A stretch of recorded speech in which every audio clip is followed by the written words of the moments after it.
mobil listrik sekarang bukan lagi kendaraan masa depan. Karena hari ini, mobil listrik sudah mulai ada di mana-mana. Mulai dari jalanan kota besar, parkiran mal, sampai komplek perumahan. Jumlah pengguna mobil listrik terus meningkat. Banyak orang tertarik karena biaya charging lebih murah, suara mesin lebih senyap, dan teknologinya terasa lebih modern dibanding mobil biasa. Tapi di balik semua keunggulan itu, ternyata masih banyak pemilik mobil listrik pemula yang melakukan kesalahan fatal tanpa sadar. Kesalahannya terlihat sepele, mulai dari cara charging yang salah, kebiasaan parkir sembarangan, sampai penggunaan baterai yang justru mempercepat kerusakan. Dan parahnya lagi, beberapa kesalahan ini bisa bikin performa baterai menurun jauh lebih cepat. Padahal kita tahu, baterai adalah komponen paling mahal pada mobil listrik. Kalau sampai rusak atau kesehatannya turun drastis, biaya perbaikannya bisa bikin kaget.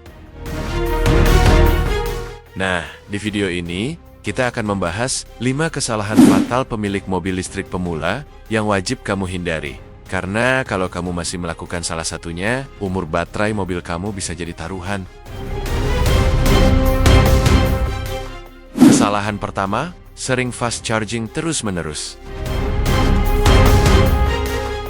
Kesalahan pertama yang paling sering dilakukan pemilik mobil listrik pemula adalah terlalu sering menggunakan fast charging. Memang, fast charging terasa sangat praktis. Dalam waktu singkat, baterai bisa terisi jauh lebih cepat dibanding charging biasa di rumah. Karena itulah banyak pengguna baru akhirnya selalu memilih fast charging hampir setiap hari. Padahal kebiasaan ini bisa berdampak pada kesehatan baterai dalam jangka panjang. Baterai mobil listrik bekerja dengan suhu yang harus dijaga tetap stabil. Ketika fast charging digunakan terlalu sering, suhu baterai biasanya meningkat lebih tinggi dibanding normal charging. Kalau kondisi panas ini terjadi terus-menerus, degradasi baterai bisa menjadi lebih cepat. Akibatnya, kapasitas baterai perlahan menurun. Mobil yang awalnya mampu menempuh jarak jauh, lama-lama bisa mengalami penurunan jarak tempuh. Dan masalah terbesar pada mobil listrik sebenarnya ada di sini. Karena baterai adalah komponen paling mahal. Biaya penggantiannya bahkan bisa setara harga satu mobil bekas. Itulah kenapa banyak produsen sebenarnya menyarankan fast charging hanya digunakan saat diperlukan. Misalnya ketika perjalanan jauh, kondisi darurat, atau saat benar-benar membutuhkan pengisian cepat. Sedangkan untuk penggunaan harian, charging biasa di rumah jauh lebih disarankan. Selain lebih stabil untuk suhu baterai, cara ini juga membantu menjaga umur baterai tetap lebih panjang. Jadi kalau kamu pengguna mobil listrik pemula, jangan sampai terlalu tergantung pada fast charging, karena kenyamanan sesaat bisa berdampak besar pada kesehatan baterai di masa depan. Kesalahan kedua, membiarkan baterai sering 0% atau 100%. Kesalahan kedua yang sering dilakukan pemilik mobil listrik pemula adalah membiarkan baterai terlalu sering berada di angka ekstrem.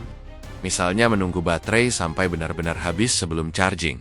Atau justru selalu mengisi sampai 100% setiap hari. Padahal baterai mobil listrik paling ideal bekerja di rentang sekitar 20-80%.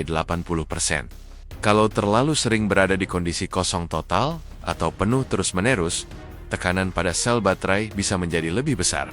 Efeknya memang tidak langsung terasa, tapi dalam jangka panjang, kesehatan baterai bisa menurun lebih cepat. Akibatnya jarak tempuh mobil perlahan berkurang dan performa baterai tidak lagi optimal. Itulah kenapa beberapa mobil listrik modern sekarang memiliki fitur pembatas charging otomatis. Karena produsen juga tahu, pola charging sangat memengaruhi umur baterai.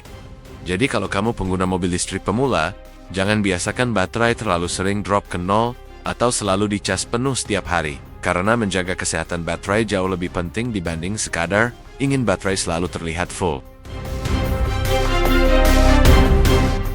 Kesalahan ketiga, langsung tancap gas saat baterai atau motor masih dingin. Kesalahan ketiga ini sering dianggap sepele, padahal cukup berpengaruh terhadap performa dan efisiensi mobil listrik, yaitu langsung tancap gas agresif saat mobil baru dinyalakan. Mobil listrik memang punya torsi instan, begitu pedal diinjak, tenaga langsung keluar. Tapi saat suhu baterai dan sistem motor listrik masih dingin, performa sebenarnya belum berada di kondisi optimal. Kalau terlalu sering dipakai agresif sejak awal, sistem baterai bisa bekerja lebih keras.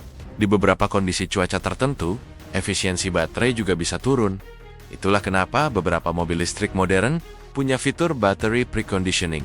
Tujuannya untuk menyiapkan suhu baterai agar lebih ideal sebelum digunakan atau sebelum fast charging. Pemilik baru sering terlalu menikmati akselerasi instan mobil listrik, sampai lupa bahwa komponen di dalamnya tetap perlu adaptasi suhu kerja. Kesalahan keempat, salah parkir saat cuaca panas ekstrem.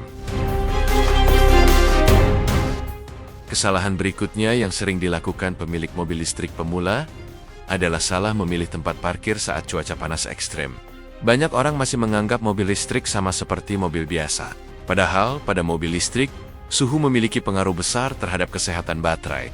Ketika mobil terlalu lama diparkir di bawah terik matahari, suhu di sekitar baterai bisa ikut meningkat. Memang sebagian besar mobil listrik modern sudah memiliki sistem pendingin baterai. Tapi kalau terus-menerus terkena panas ekstrim dalam waktu lama, kondisi ini tetap bisa mempercepat penurunan kesehatan baterai. Apalagi setelah mobil selesai digunakan jarak jauh atau baru selesai fast charging. Pada kondisi itu, suhu baterai biasanya masih cukup tinggi. Kalau langsung diparkir di area terbuka yang panas, temperatur baterai bisa semakin meningkat. Efeknya mungkin tidak langsung terasa hari ini atau besok. Tapi dalam jangka panjang, panas berlebih bisa memengaruhi performa dan efisiensi baterai. Itulah kenapa banyak pengguna mobil listrik berpengalaman lebih memilih parkir di tempat teduh atau area indoor. Selain membuat kabin lebih nyaman, cara sederhana ini juga membantu menjaga suhu baterai tetap lebih stabil. Jadi jangan anggap sepele lokasi parkir. Karena kebiasaan kecil seperti ini, ternyata bisa berpengaruh besar terhadap umur baterai mobil listrik.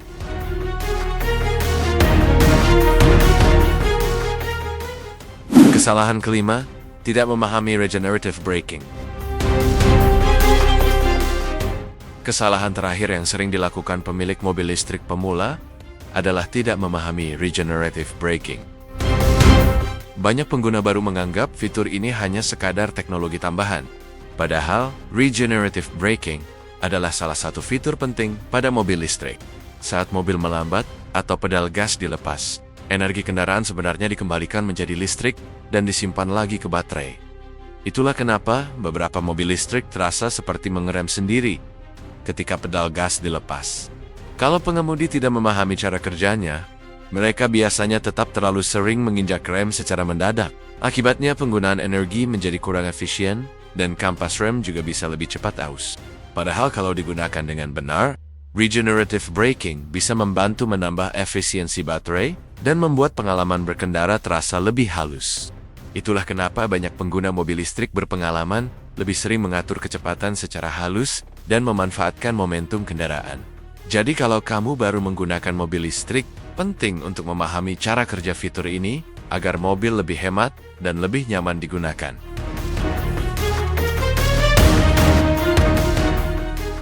Kesimpulan,